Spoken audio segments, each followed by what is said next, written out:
Hello, welcome to my channel. My name is Angie from the Michael and Angie Foundation, and today I want to talk about being what I call a perspective ambassador. What do I mean by a perspective ambassador? I'm talking about as someone who grew up in different countries, in different cultures, and has had a very, I would say, varied and interesting life, a broad range of life experiences and lifestyle choices.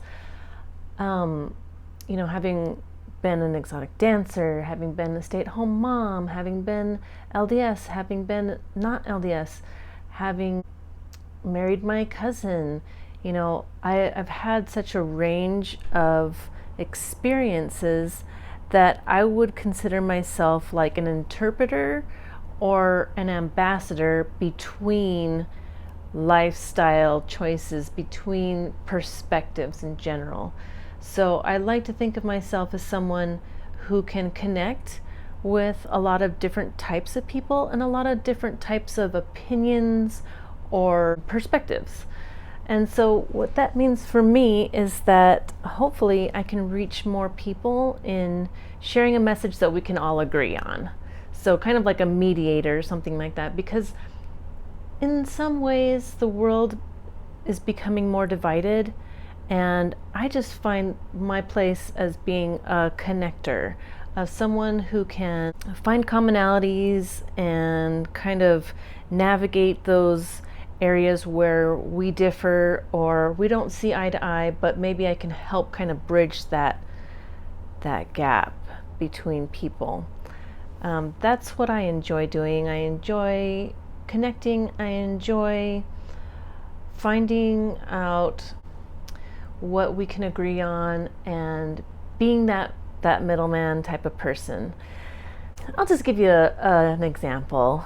So when Michael was still here, we went out walking and we saw someone giving out a ticket for a car that was parked on the street, and we were like, "Ooh, what's going on?" Like, man, we never see people giving tickets around here. So we decided to come back later and take a look. We were just curious.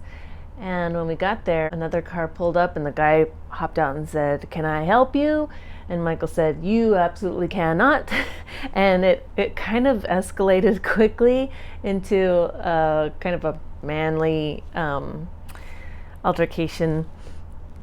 Not like physical or anything like that, but I stepped in and I just was like, "Hey, we were just kind of wondering what was going on here. Like, we saw someone giving out tickets and we're just wondering like why."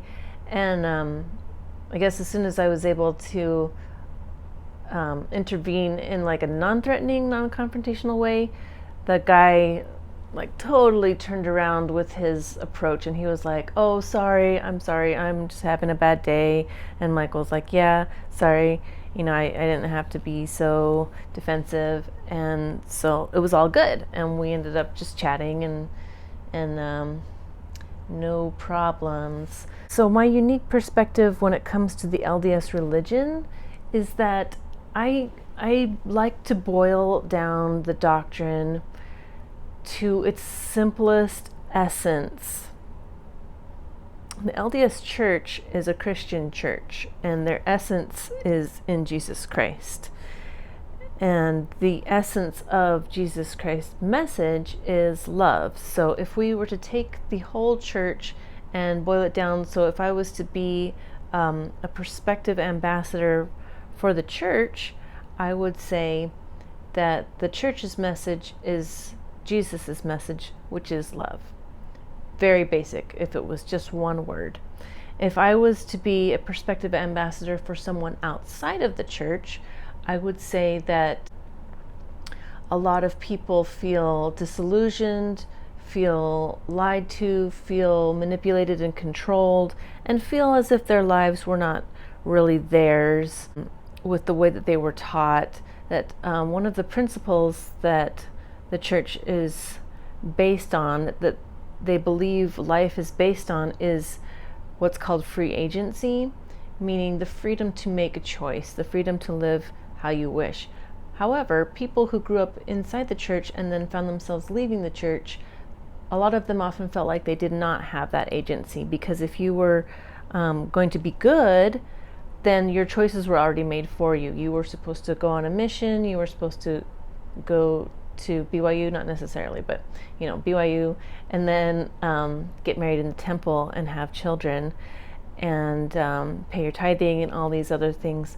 So they felt as if they really did not have that agency, or oftentimes felt like they weren't good enough, felt like they had to earn love. So I'm just trying to offer, hopefully, a way to bridge that gap between the Exmos and the true believing Mormons or LDS members.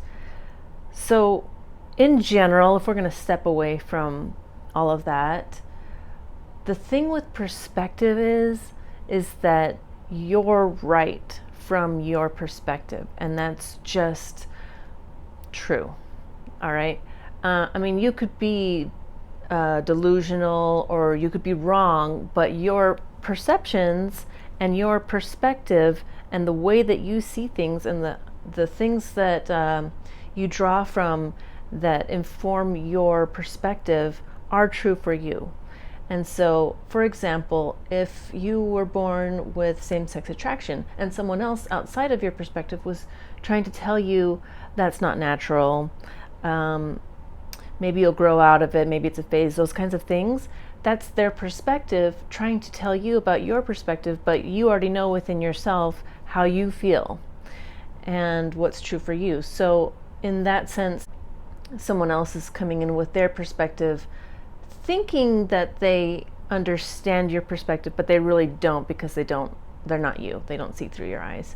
So hopefully with my varied experiences, I can help with, these different perspectives. When it comes to like cousin marriage, for example, too. Like, I've been married to my cousin. I've also been married to someone else who wasn't my cousin. And I can see both sides of the story. I can see various sides of the issues and where people get their perspectives from. Also, I want to say that each individual perspective is absolutely necessary and extremely valuable. So I'm going to give you the example of coral in the ocean. So each individual coral polyp has its own unique life, its own unique existence and perspective, but it's also part of a collective coral reef, which is one thing.